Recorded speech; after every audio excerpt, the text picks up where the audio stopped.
Assalamualaikum warahmatullahi wabarakatuh. Perkenalkan, nama saya Irsyad Khairi dari kelas 10 IPA 2. Saya di sini akan mempresentasikan bab 2, yaitu tentang pemaparan objek untuk memperluas pengetahuan. Yaitu di sini kita akan mempelajari definisi, ciri dan jenis teks eksposisi, identifikasi teks eksposisi, pengembangan isi teks eksposisi, struktur dan kebahasan teks eksposisi, dan juga penyusunan teks eksposisi. Yaitu yang pertama, kita akan mempelajari definisi, ciri, dan jenis teks eksposisi. Eksposisi merupakan paparan yang bertujuan memberitahu atau menerangkan sesuatu.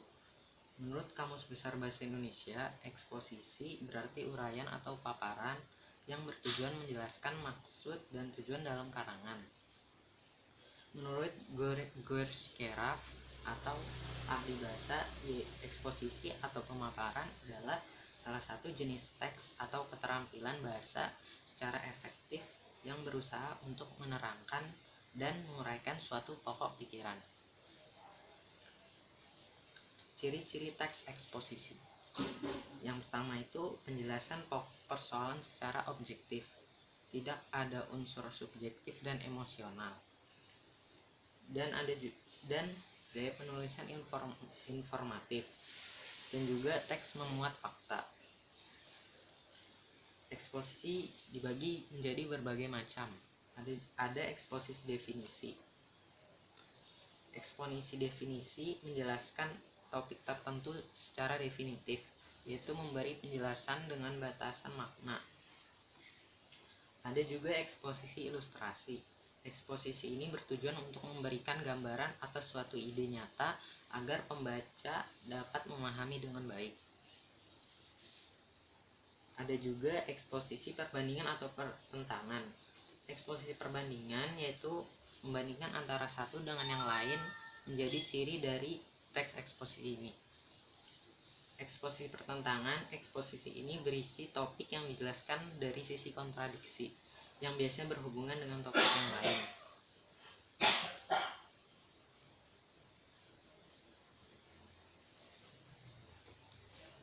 Eksposisi analisis. Eksposisi ini berisi pengamatan yang mendalam, lalu pada bagian argumentasi dibahas secara bertahap. Ada juga eksposisi klasifikasi, yaitu berfungsi untuk mengelompokkan atau membagi sesuatu ke dalam golongan tertentu. Eksposisi identifikasi. Eksposisi identifikasi adalah paragraf eksposisi yang memaparkan suatu persoalan dengan menyebutkan ciri-ciri, sifat khusus, atau karakteristik suatu secara mendetail.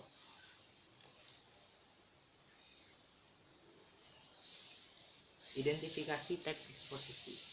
Teks eksposisi berisi paparan yang disampaikan kepada pembaca atau pendengar.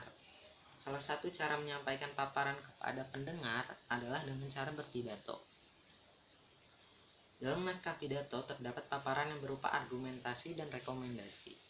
Argumentasi berisi pendapat yang dikemukakan dalam pidato, sedangkan rekomendasi merupakan kesimpulan yang disampaikan dalam pidato tersebut. Menurut Kamus Besar Bahasa Indonesia, fakta adalah suatu keadaan atau peristiwa yang berisi kenyataan dan benar-benar terjadi, sedangkan opini adalah pendapat yang dikemukakan.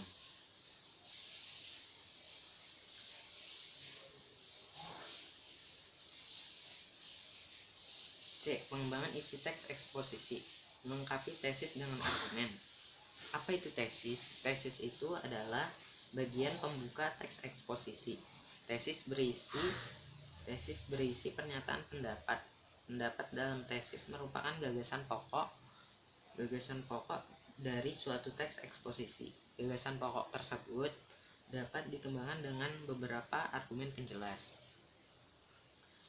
Ada juga menyampaikan kembali isi teks eksposisi dengan gaya bahasa yang berbeda. Cara menyampaikan kembali isi teks dengan gagasan penjelas.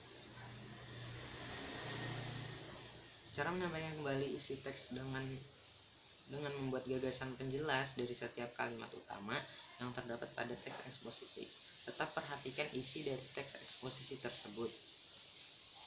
Isi teks eksposisi baru yang dikembangkan harus sesuai dengan isi teks asli.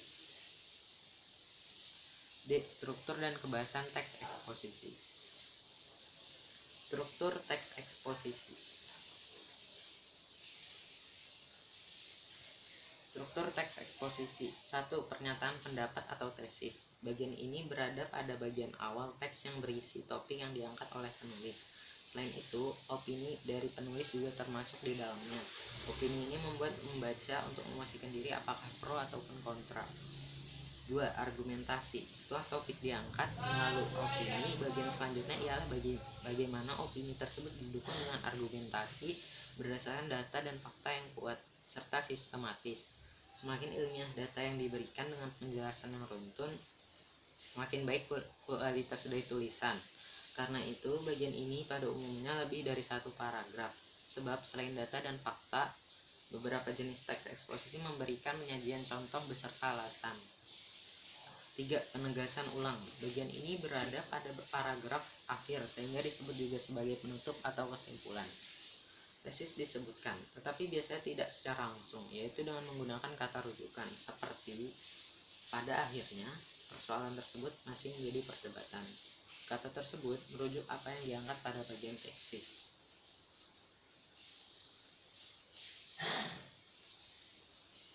Kebahasaan teks eksposisi. Aspek kebahasan teks eksposisi yaitu pronomina, yaitu kata ganti atau kata yang menggantikan nomina atau frasa nomina.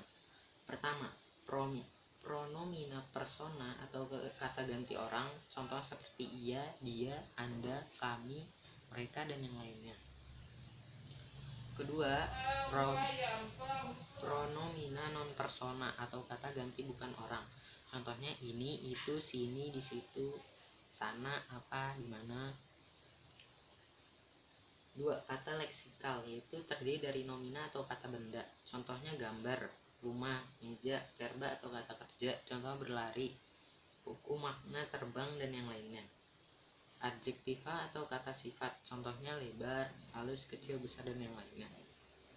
Adverbia atau kata keterangan, contohnya di, ke, dari, ketika, saat, dan lainnya. 3. Konjungsi, yaitu kata penghubung, contohnya dan, serta, sedangkan, bagai, jadi, sehingga, dan lainnya.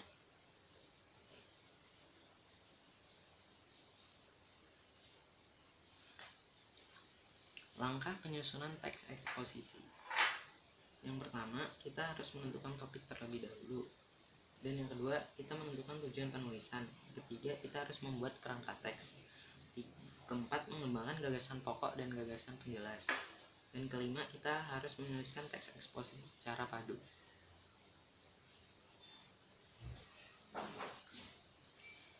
Penyuntingan adalah kegiatan proses cara perbuatan menyunting. Kegiatan menyunting dapat dilakukan dengan membaca, mencermati, menambah atau mengurangi isi teks. Kegiatan menyunting ini berfungsi juga untuk memperbaiki kesalahan dalam teks dan unsur-unsur yang kurang tepat dalam teks. Sekian dari saya. Wassalamualaikum warahmatullahi wabarakatuh.